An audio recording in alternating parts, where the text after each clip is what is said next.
Oke, pada malam ini saya akan berkongsi kepada kita sedikit, bukan lagi sedikit lah, selebihnya tentang kasih Tuhan. Dan banyak di antara kita, banyaklah ramai sekarang kepandangan orang mengenai Allah kita ini. Allah kita ini selalu marah kepada kita, Allah kita ini kejam, kenapa semua ini berlaku. Tapi kalau kita melihat secara dalamnya, kita melihat dan Allah begitu mengasihi kita.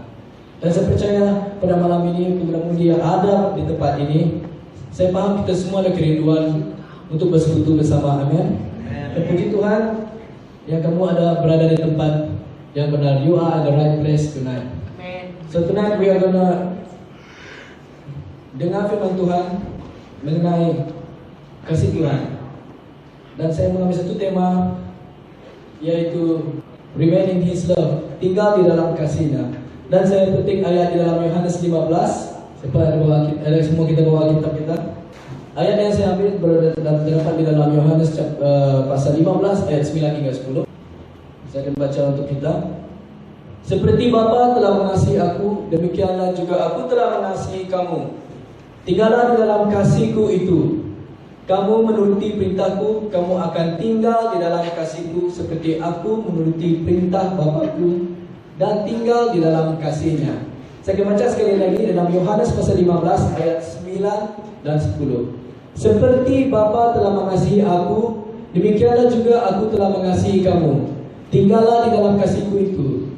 Kamu menuruti perintahku, kamu akan tinggal di dalam kasih-Ku seperti aku menuruti perintah Bapa-Ku dan tinggal di dalam kasih-Nya. Nah, saudara-saudari, di dalam bacaan ayat ini, di dalam keseluruhan dari ayat 9 dan 10, sungguh jelas Yesus memerintahkan yang orang percaya seperti kita, orang yang percaya dengan Tuhan Yesus, harus tetap hidup dalam suasana kasih Kristus. Amen. Dan di sini saya akan menerangkan bezanya kasih dunia dan juga dengan kasih Tuhan. Alright? Dan kasih Tuhan di sini, kasih dunia adalah seperti kasih yang saya terbatas. Kita ada right word lah, conditional terbatas kan? Okay, it's different. Kasih macam seperti kasih manusia lah. Bersyarat. Like, kita selalu melihat seseorang melalui rupa mereka, ya, melalui macam mana rupa mereka, karakter mereka. Jika seorang itu tidak menyenangkan kita, pasti kita tidak mengasihi dia, kan? Pasti kita tidak akan layak dia dengan baik. Ya, itu seperti kasih kita manusia. Dan ada juga kasih dengan material, seperti wang. For example, tidak payah ambil example lain, tapi dengan wang, love, money. Semua di dalam pikiran dia, semua di dalam hidupnya, semua duit saja. Tapi tidak dia pikir tentang hal yang lain, ya. Dan kadang-kadang kita juga melihat orang melalui kemampuan dia. Jika orang itu tidak berbagus, kita tidak akan pakai dia. Kalau orang itu tidak berpapan dan nyanyi, kita tidak akan pakai dia. Itu bezanya antara kita dengan Tuhan. Dan kasih Tuhan itu tak terbatas. Tuhan tidak melihat kita, tidak memandang kita melalui rupa kita. Ya, Dia tidak melihat kamu dengan apa warna kulit kamu kah. Dia tidak memilih kamu orang putih kah, kamu orang ini kah, kamu orang Cina kah. Tapi Dia sentiasa melihat kita sama. Sebab Tuhan itulah Dia yang menciptakan kita. Dan semua ciptaan Allah itu, ciptaan Tuhan itu semuanya bagus. Betul? Ya. Nah, dan Tuhan kita juga adalah Tuhan yang penyayang dan pengasih, dan juga panjang sabar. Dan juga kasih Tuhan itu, yang ada pada Tuhan itu mampu mengubah kita semua. Seperti di dalam Galatia pasal 2 ayat 20 sudah mengatakan, namun aku hidup tetapi lagi aku sendiri yang hidup, melainkan Kristus yang hidup di dalamku. Apabila kasih Kristus itu hidup di dalam kita, pasti kehidupan kita akan berubah. Dan sekarang satu lagi, kita tahu kasih ini dapat mempengaruhi kita. Seperti kita manusia, kadang-kadang kita melakukan apa namanya, we do crazy things for love. Betul ke tidak? Siapa yang pernah bercinta di sini? Wow, semua sudah. Pastor belum pernah bercinta. Oh,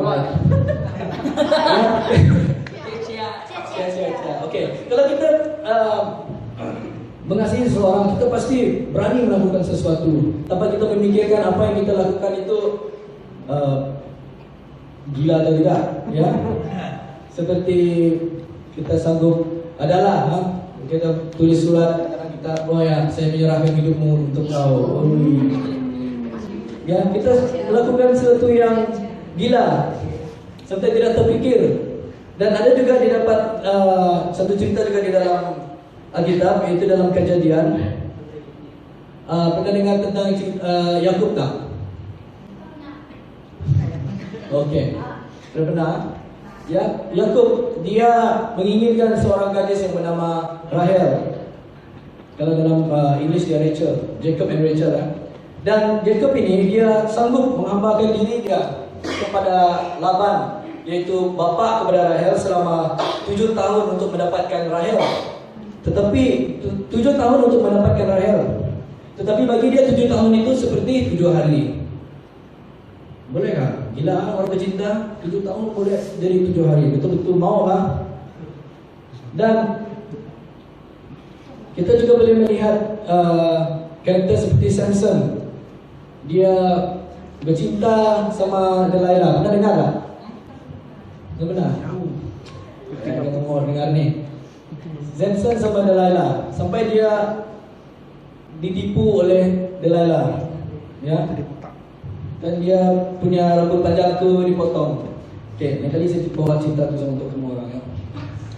Dan itu kasih manusia, ya. Segila manapun kasih cinta kita sama satu sama lain, macam manusia mencintai satu sama lain, tapi tidak seradikal seperti kasih Tuhan.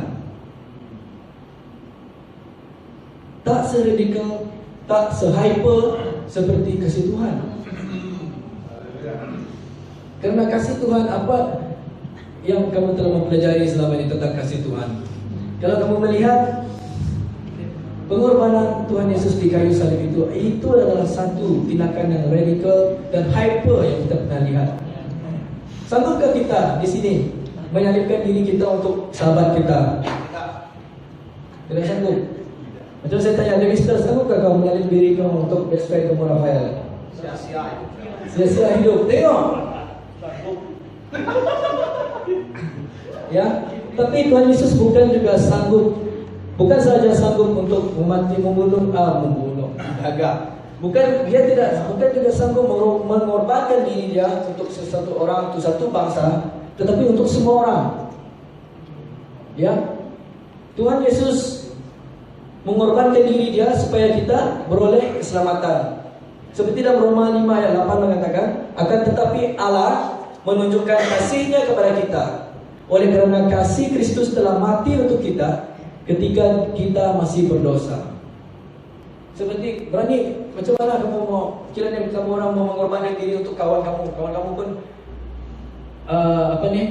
melakukan banyak perkara yang tidak baik, bawa kamu tolong dia. Tidak payah mengorbankan diri lah, tolong sajalah. Dia kata kamu punya family macam ni lah, dia kata kamu gemuk lah contohnya, tak kamu tolong dia. Tidak kan? Tapi Tuhan Yesus lebih apa? Dia lebih mengasihi daripada kita manusia. Dan pada malam ini kita akan melihat 3 perkara. 3 perkara yang akan mendorong kita untuk tinggal di dalam kasih Yesus. For us to remain in His love, kita akan melihat 3 perkara, ya. To remain in His love, untuk tinggal dalam kasih Yesus, kita ada 3 perkara, yaitu knowing that He loves you, keep His commands, and rejoice. Mari kita lihat kepada perkara yang pertama. Knowing that He loves you, maksud mengetahui yang Dia mengasihi kamu. Untuk kita tinggal di dalam kasih Kristus, kita harus mengetahui yang Dia mengasihi kamu. Dan ayat ini adalah ayat yang tidak lagi baru bagi kita semua yang percaya. Amin. Mari kita baca sama-sama dalam Yohanes pasal 3 ayat 16, 1, 2, 3. Karena begitu besar kasih Allah supaya setiap orang yang percaya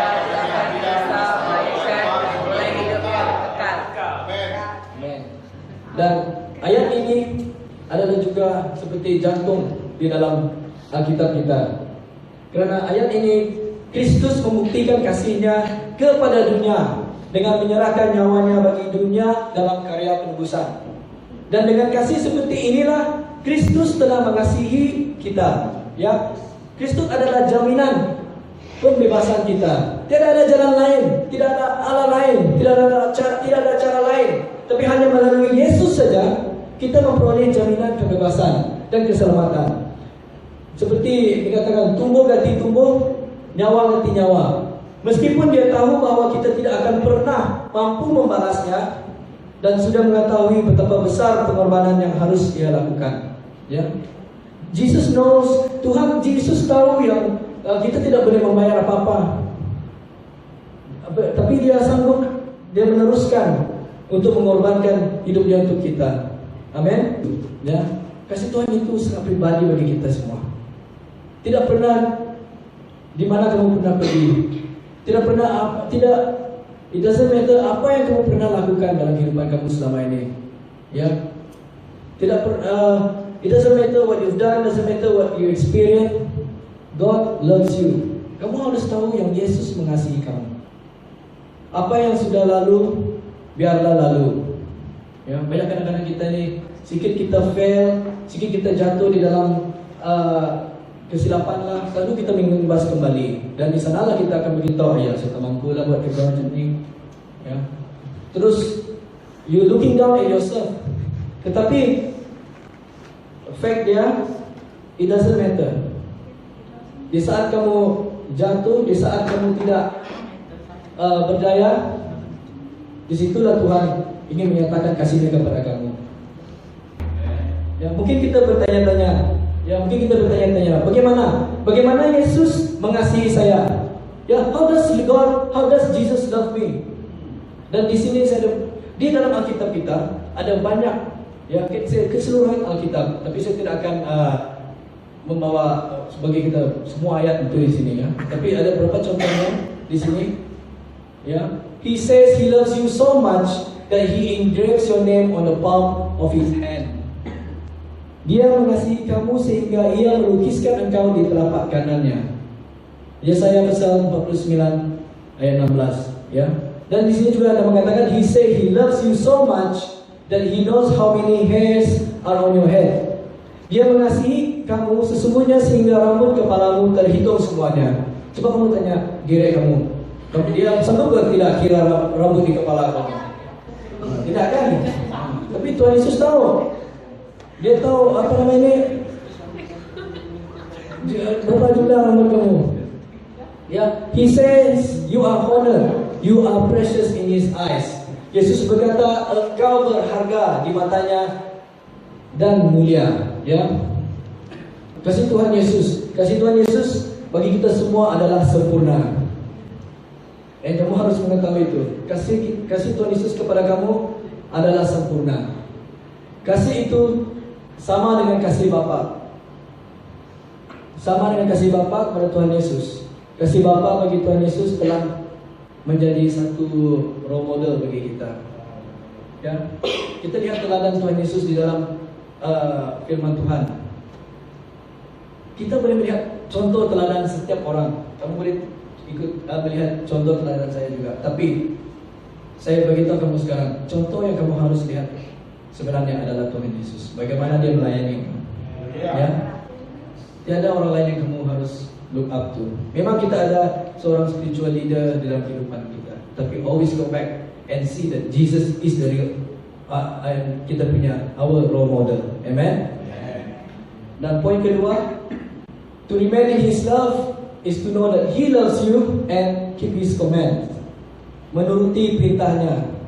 Dan terdapat dalam Matius pasal 22 ayat 37 hingga 40. Di sini mengatakan jawab Yesus kepadanya, kasihilah Tuhan Allahmu dengan segenap hatimu dan dengan segenap jiwamu, dengan segenap akal budimu. Itulah hukum yang terutama dan pertama. Dan hukum yang kedua yang sama dengan itu ialah kasihilah sesamamu manusia seperti dirimu sendiri. Keep di sini berarti menuruti, ya. Untuk kita ingat dan mengaplikasikan perintah Kristus kepada kita. Kalau kita mengasihi Tuhan Yesus, maka perintahnya akan kita ikuti. Betul tak? Kalau kamu mengasihi bapa, mengasihi mama kamu kan, pasti kamu akan ikut apa yang diperintah oleh bapa. Kalau sekiranya apa yang malam ada anak main itu, anak kita main itu, memang kita anak ngacau. Bisa kita ngacau kan enggak? Nakal itu mereka. Macam mana lah kita mau ikut perintah Yesus kalau macam ni? Ya. Kalau kita mengasihi Yesus, maka perintahnya akan kita ikuti. Pasti kita mengasihi seseorang pun, kalau dia cakap jangan buat macam tu, memang kita tidak buat kan? Ada banyak orang percaya pada masa kini mengaku dia mengasihi Tuhan Yesus, tetapi tidak menuruti perintahnya. Misalnya satu saja contoh, simple, mengampuni. Betapa susahnya orang mengampuni orang yang bersalah dan berbuat jahat kepada kita, betul tak? Bagi hal yang seperti Brother Jating lah sini. Ini Brother Jating kan. Sekiranya saya tendang bola, kena kereta dia pecah, dia marah tak? Marah. Dan saya cakap sorry, apa kamu rasa? Apa kamu rasa dia buat sama saya? Dia cakap tidak apa kan? Atau dia swing? Paling swing. Paling swing kan? Mungkin saya mungkin saya merampas girlfriend kamu. Robson, kalau saya merampas girlfriend kamu, kau minta maaf pada saya kan tidak? Kawan lah.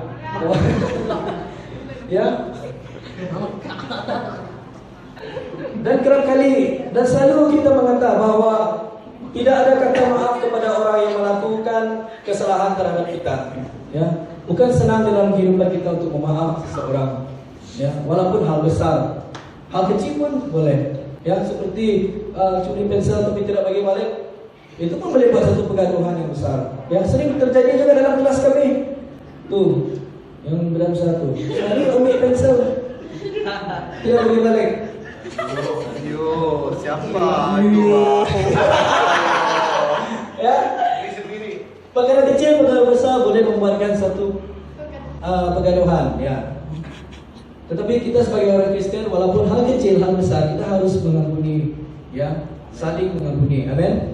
Kira-kira apapun, big or small, kita sentiasa mengampuni. Kerana begitulah teladan kita. Yesus Kristus juga mengajar kita harus mengasihi sesama kita manusia. Amin. Dan juga kalau kita menipu kalau kita mengatakan mengasihi Tuhan lebih dari segalanya, kalau masih ada dendam di hati kita terhadap orang lain. Ini adalah satu penyakit yang kronik, ya. Kanser nomor 1, tapi dendam nomor 2. Atau dendam tu lebih daripada segala penyakit. Ya, itu menimbulkan segala akar kepahitan dari perbuatan kita. Kerana boleh membuat kita melakukan sesuatu yang tidak berkenan di hadapan Tuhan, yang mudah menyakitkan orang di sekeliling kita tanpa kita sedari. Ya. Dan bagaimana mungkin kita mengasihi Yesus kalau kita selalu sering terlibat di dalam perkara macam yang saya katakan tadi? Untuk kita mengasihi Tuhan Yesus seperti perintah yang mengatakan, perintah pertama Tuhan Yesus mengatakan, kasihilah Tuhan Allahmu dengan segenap hatimu dan dengan segenap jiwamu, dengan segenap akal budimu. Bagaimana kita melakukannya? Memang sukar kan? Sebab kita terbatas untuk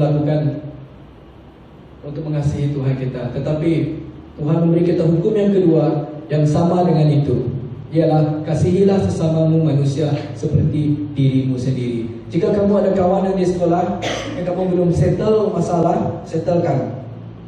Ya, hidup kamu tidak akan aman damai. Tapi apa gunanya kita simpan segala dendaman, segala kebencian itu? Kan? Sebab itu tidak akan membawa kita ke mana-mana. Dan apabila kita settle semua itu, kita hidup dengan damai, damai itulah yang membawa kita kemana saja. Ya, bebas. Lagipun hidup kita itu boleh menjadi saksi kepada mereka juga. Karena begitulah perintah Tuhan Yesus beri kepada kita. How can we remain in His love? when we still have hatred and dendam dalam hati kita. Di dalam firman Tuhan ada mengatakan, kasihilah Tuhan Allahmu dengan segenap hatimu dan dengan segenap jiwamu dan dengan segenap kekuatanmu, dan kasihilah sesamamu manusia seperti dirimu sendiri. Dan juga ada satu ayat, ketika saya merenungkan ayat yang ini, ada lagi satu ayat yang juga timbul dalam hati saya, dan akan kongsikan ayat ini sama kita. Terdapat beberapa ayat ini. Imamat 19 ayat 18 yang mengatakan, janganlah engkau menuntut balas dan janganlah engkau menaruh dendam terhadap orang sebangsamu, melainkan kasihilah sesamamu manusia seperti dirimu sendiri. Akulah Tuhan. Matius 5:44 juga mengatakan, tetapi aku berkata kepadamu, kasihilah musuhmu dan berdoalah bagi mereka yang menganiaya kamu. Dan jika ada orang yang menyakitkan hati kamu, yang kamu ada pikirkan pada saat ini, yang masih kamu simpan mati, ini firman Tuhan ini mengajar kita untuk kasihilah musuhmu dan berdoalah bagi mereka yang menganiaya kamu. Walaupun sejahat mana mereka mencaci maki kamu atau membuat jahat kepada kamu, berdoalah bagi mereka. Ya, itu cara yang baik. Sebab mereka tidak mengenal, mungkin mereka tidak mengenal Tuhan Yesus, tapi mungkin melalui cara hidup kamu nanti, mereka akan mengenal Dia melalui kamu, ya. Dan sekali lagi saya nyatakan, jika ada yang macam itu berlaku, jika kamu masih simpan yang sakit hati itu, kamu berdoalah bagi mereka yang menyakiti kamu, alright? Ya.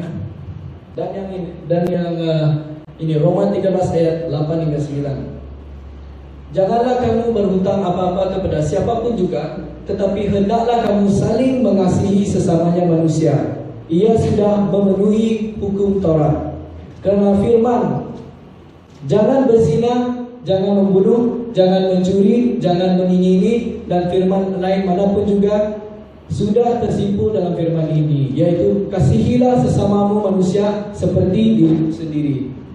Kasih tidak berbuat jahat terhadap sesama manusia, karena itu kasih adalah kegenapan hukum Taurat.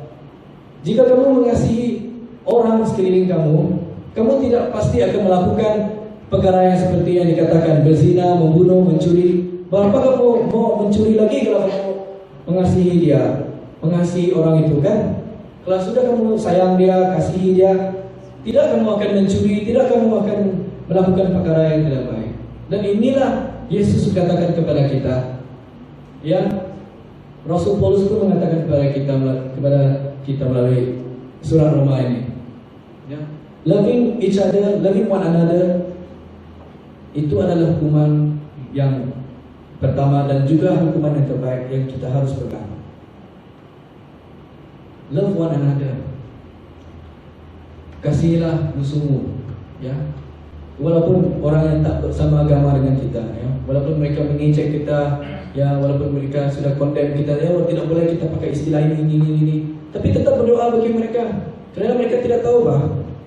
Ya. Alright. Untuk mengasihi Tuhan kita dengan segenap hati, segenap jiwa, dan segenap kekuatan, kita harus mengasihi sesama kita manusia. Tidak kira dia berbangsa apa, tidak kira warna kulit dia apakah. Karena Yesus tidak mati untuk labit. Tuhan Yesus tidak mati untuk kaya. Tuhan Yesus tidak mati untuk dusun. Tuhan Yesus tidak mati untuk kaya saja, tidak mati untuk ibadah, tapi dia mati untuk kita semua bangsa. Karena dia, because he first love, karena dia terlebih dahulu mengasihi kita. After all, it is God's command. Itu adalah perintah Allah. Dan saya mengajak kita, marilah kita sama-sama kita tinggal di dalam kasih-Nya dengan menuruti perintahnya dan mengasihi satu sama lain. Amin. Nah, to remain in His love is to know that He loves you and keep His command. And the last point, to remain in His love is to know that He loves you, keep His command, and focus on God. How? Bagaimana? Bagaimana untuk tinggal di dalam kasih Tuhan? Bagaimana kita nak fokus kepada Tuhan? Untuk fokus kepada Tuhan supaya kita tinggal di dalam kasih-Nya, kita perlu merenungkan kasih itu siang dan malam, dan memfokuskan hati dan pikiran kita kepada Yesus. Memfokuskan kasih itu siang dan malam. Mungkin kita bertanya, fokus ke kasih. Memang fokus ke kasih. Kasih itu adalah Yesus. Ya, firman Tuhan. Kalau kita mau cari Tuhan Yesus, apa yang di tangan kamu sekarang tuh, Alkitab tuh, itulah dia. Setiap janji Tuhan ada di dalam sana untuk setiap kita yang membacanya. Kolose pasal 3 ayat 1 hingga 2. Mari kita baca bersama 1, 2, 3. Karena itu telah kamu dibangkitkan bersama dengan Kristus. Carilah perkara yang di atas, di mana Kristus ada, duduk di sebelah kanan Allah. Pikirkanlah perkara yang di atas, bukan yang di bumi. Jika kita percaya yang Yesus itu adalah Allah kita, maka kita akan mencari Dia. Amin. Maksud perkara di atas di sini adalah Yesus sendiri. Mencari perkara yang di atas. Di atas, yaitu Yesus sendiri.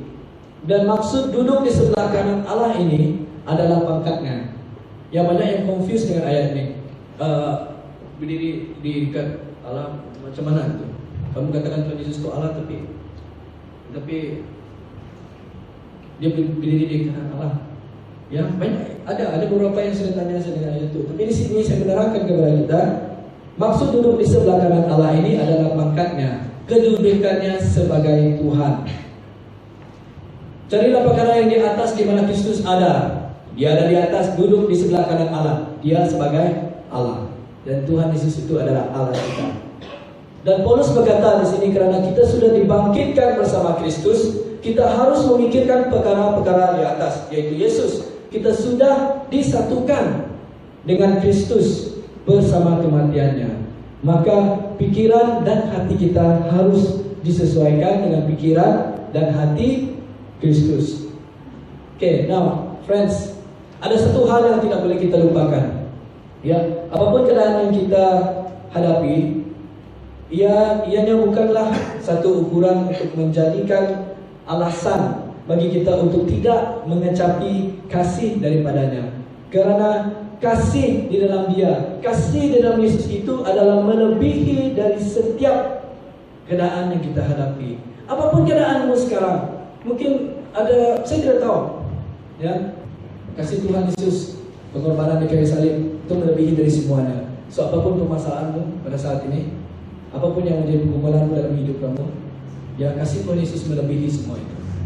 Ya, kamu hanya fokus kepada Dia. Dan ada banyak lagi alasan untuk kita bergembira. Maksud, ada banyak lagi alasan kita untuk bersyukur dalam kehidupan kita ini. Seperti sekarang kita bersyukur, kita bersama di sini mendengarkan firman Tuhan. Dan juga bersyukur yang hari ini kita masih lagi hidup. For example, ya, banyak lagi yang harus kita bergembira daripada kita hidup di dalam kekhawatiran. Ya, jangan biarkan kekhawatiran itu merampaskan sukacita kamu. Ya, don't let your worries steal your joy. Jangan biarkan kekhawatiran merampaskan sukacitamu yang engkau memperolehi dari kasih Tuhan. Dan ini untuk kita semua. Ya, jika damai setiap kita di sini kurang, jika damai kita kurang, izinkan Yesus memenuhi hidup kita. Ya, jika damai Anda kurang, izinkan Yesus memenuhi hidup Anda. Karena hanya di dalam Yesus ada kesejahteraan, ada damai sejahtera, ada sukacita. Nah, dengan 3 perkara yang sudah sampaikan, sebagai orang percaya kita harus tetap hidup di dalam kasih Kristus. Amin. Dan pada malam ini saya mendorong kita semua untuk tidak melupakan kasih itu. Saya mendorong kita untuk mengalami dan menikmati kasih itu. Sebab kasih itu adalah dasar hidup orang Kristen.